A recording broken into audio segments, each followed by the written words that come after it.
Campaign 2016 segment tonight. New poll from Quinnipiac on Hillary Clinton's image. Not good news for her. Joining us from Washington, Ed Henry's covering the Clinton campaign. So in a nutshell, what does the poll say? Well, the poll suggests again that voters don't find her honest and trustworthy. That's underwater. There was a Gallup poll also suggesting her favorability numbers are underwater. None of that is good for her. What is better for her, perhaps, in the Quinnipiac poll is that head-to-head against Donald Trump, she's winning by double digits. I think another problem for her, though, is that you get beyond Trump, we'll see whether he can get the Republican nomination or not. Against Jeb Bush, Scott Walker, she's in a neck-and-neck race. And, you know, on the left, there's been this idea that Hillary Clinton's going to easily wrap up the Democratic nomination and will be in a very strong position against whomever the Republicans pick. But this Quinnipiac poll suggests there's going to be a much closer race if, in fact, she gets the nomination. Remember, she's got to get past Bernie I think Sanders. It'll be a close presidential race. I don't think it's going to be a close primary race. I don't think Sanders has a juice to overtake her. But this email thing, I don't understand, Henry. You got to explain it to me, all right? Because I don't understand.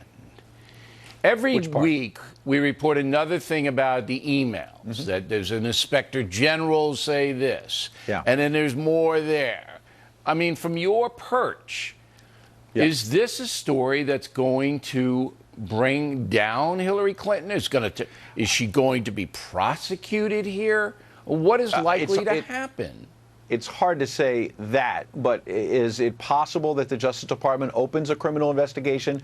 Yes, and here's why. I'll try to break it down as simply as possible. There's 8 different batches of Hillary Clinton's official email that the State Department is releasing. There's thousands of them coming out tomorrow, in fact. That would be, I think, the 3rd of 8 batches. So over the next few months, we're going to continue to see her official email. Remember, though, she deleted 30,000 or so of what she called personal email that we just simply have not seen at all.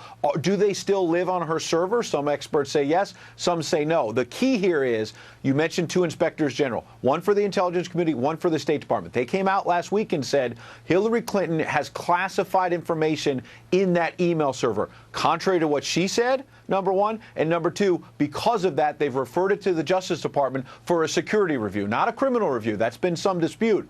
But why is that important? You know, Republicans on the Hill have been running around trying to get that server. They're not going to get it. But if the Justice Department decides to open a criminal probe, they have every power to get that server, find out what's in there, and find out what was deleted. Was anything about Benghazi or anything else deleted? They have that power. Okay, so right now it's up to the Justice Department, Loretta Lynch, who takes her orders from Barack Obama, to look at what the inspectors general have referred to her and make a decision whether the FBI goes in and looks at the server.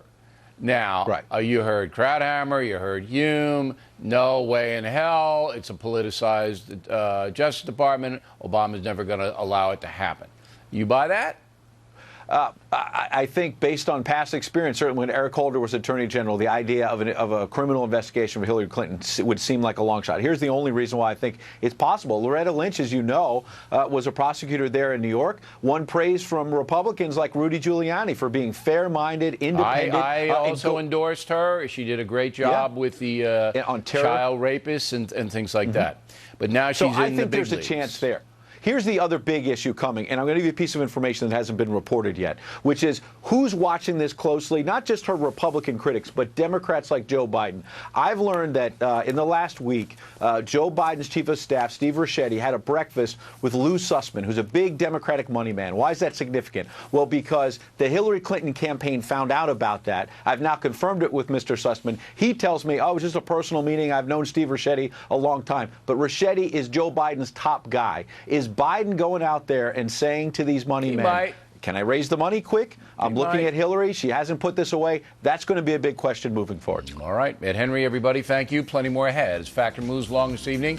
Another illegal alien allegedly commits a gruesome murder, this time in Ohio. We'll tell you what happened. And Bernie Goldberg on the network news coverage of the Lion versus Planned Parenthood. Also, Daniel Perino with her top stories of the week. We hope you stay tuned for those reports.